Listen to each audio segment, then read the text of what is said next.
Hey there, friends. Happy Monday. Welcome to our Monday card reading. Excited to be here with you. We're going to be using these beautiful cards by Rebecca Campbell, Work Your Light. Happy Veterans Day, right? Big day. Thank you to all the service women and men and the families for the work you do. It's just not enough words for that. So happy Veterans Day to those of us in the U.S. My father-in-law actually fought in the Vietnam War, so we're thinking of him today. He's no longer with us, but we are thinking of all of you, and we are grateful for the work and the passion that you put into your work, so thanks.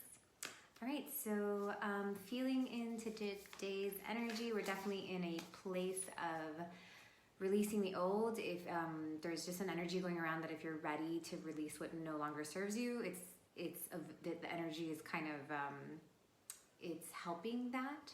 So really, if you feel like stuck or that you can't get to the next place, just start to send that. And this is the prayer I have for you, which is to be open to releasing what no longer serves you, because so that you can find the clarity within you, because those things that don't serve us, it's like a little bit of a cloud that's over our energy that doesn't allow us to hear the real answer what's within us. So take advantage of the energy that's happening right now and really just see where you're resisting and see if you can stop resisting, and just, there's not much for you to do, right? You just kind of allow it to happen. So that's my prayer for you guys right now. Okay, so I'm going to pick two cards. You're gonna ask yourself a question, and your question is going to be answered by card number 1 or card number 2. You decide what card you want to answer your question, but you gotta pick the card before I actually read them, because then that would be cheating.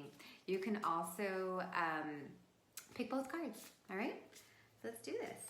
So hers are a little like, I like to say like flowery. I love them, but they're not gonna be as obvious as our other cards. So let's see what comes up for us. Card number 1. Keepers of the earth, you are not alone. Ancient ancestors stand beside you. Okay, beautiful, such a beautiful card. Okay, so this is just a card that the reminder of, you may feel like very afraid about, or very stuck, or very alone, right? Just feeling like, man, like I have this client that told me that sometimes she feels like the universe lost her Amazon package, right? Really feeling alone, really feeling afraid to do what you're gonna do or to make that risk or whatever.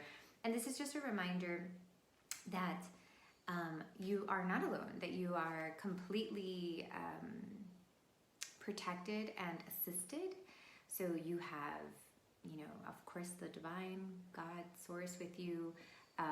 You have you have your spirit guides, you have your past loved ones. I mean, you have angels with you. They're all with you, and you're allowed to use them if you'd like. But we do have free will, so we do have to allow them to do what they want to do or what they can do to support us. Now, when we ask for assistance, we have to remember that we may have in mind what assistance look like. So it may be like, please help me find money to pay my rent. And you may be like, oh, they just want you just want them to give you like a check. And what may happen is that you get some sort of opportunity that will help you never fear paying your rent in the future, maybe not for this month or whatever. So you really just want to be open to whatever their support is and not ask them to help, but only in the way that you want them to help, okay? So feel into that. Those of you who have maybe used my free guided meditation on meeting your spirit guide, you can do that guided meditation and you can kind of tap in and see what your spirit guide is trying to tell you. Those of you who communicate with your past loved ones, know that they're there to support you and let them know that you are willing to receive their help. So this is really just a card of remembering to ask for help, and sometimes maybe it's not divine help, but just the help that's around you, and really letting go and to be open to how the help comes your way, right? To not have an idea of what that help is supposed to look like, but to really be open to what that help is. And remember that help isn't always like, oh, swooping it in and coming to save the day, but really that you're receiving the guidance, the divine guidance, as to like what steps you need to take forward, right? So if you're like, man, like really help me find love, you know, like I'm just tired of this, like I'm exhausted, whatever. It's not necessarily that they're gonna go and like move some guy next door to you that's gonna be like your husband, but really that you are finally like letting go of all of, you know, all the resistance that you've had about this, and that you're finally open to receiving the divine messages. So receiving inspired action, right? So knowing that you're always co-creation, that they can't physically come to this earth and like do the things for you, but that you can hear them and that you can take those steps, and that intuitive, and that they will show you the way, but that you do have to take some action, take some steps, take some initiative, okay? But there's a difference between what our idea is of help and like what their idea is of help. So we want to be open to what it is that they're trying to ask us to do so that they can support us, okay? So that's card number 1. All right, card number 2. It's itchy. Okay. I knew this card was gonna come up. All right, this is like a scary card, but the initiation. So if you can see, it's like really dark, but then through that cave, it's beautiful, right? There's like a light at the end of the tunnel. Rite of passage, you're going somewhere sacred. This gives me goosebumps because I can remember times in my life that are an initiation. And you learn about initiations in your shaman studies. I learned in my shaman studies. So the initiation means that sometimes that we may feel like we're going through a hard time, almost like we're like being pressured, you know, like it's just really, really hard and it's really uncomfortable. But there's so many metaphors for this, but you know, kind of like the pressure that creates a diamond, or just that pressure. And typically when we're in that pressure, all we want to do is run out. We want to go the other way. We want to go back to like where we came from. But realizing that the pressure is actually the thing that brings us through that tunnel. So it may be hard and it may be really uncomfortable, but it's what levels us up. It's what brings us into the next phase of our lives.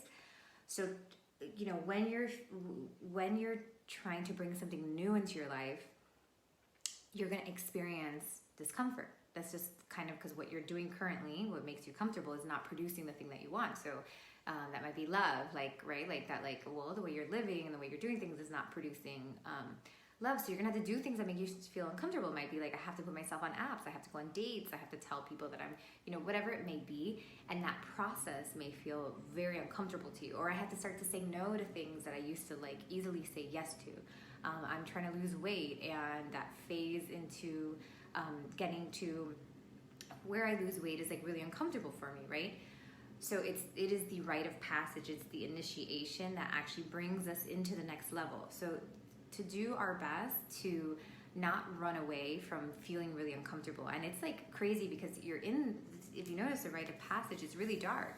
Like you don't always know that there's a light at the end of the tunnel. It really feels very scary. We don't always know if it's going to get better, because it's kind of like the metaphor of, I'm like, there's tons of metaphors for this. It's like the caterpillar cocoon to the butterfly. When you're in that cocoon, which is basically the initiation phase, you're like, I don't know, I'm no longer a caterpillar, but I don't know if this butterfly is really thing is going to work out. And it's totally dark in here. Like, I don't know what's going to come out of here. It's really, really scary. So our instinct is like, well, I definitely know that the caterpillar exists. I've been there before, so like, let me just go back to the caterpillar. I'm having faith that a butterfly exists, but I'm not sure if that's really true, because I've never experienced it, so I'm going to want to go back. This is just a reminder, like, don't go back, okay? There is a light. You're going to move into that next phase, but this phase is not fun.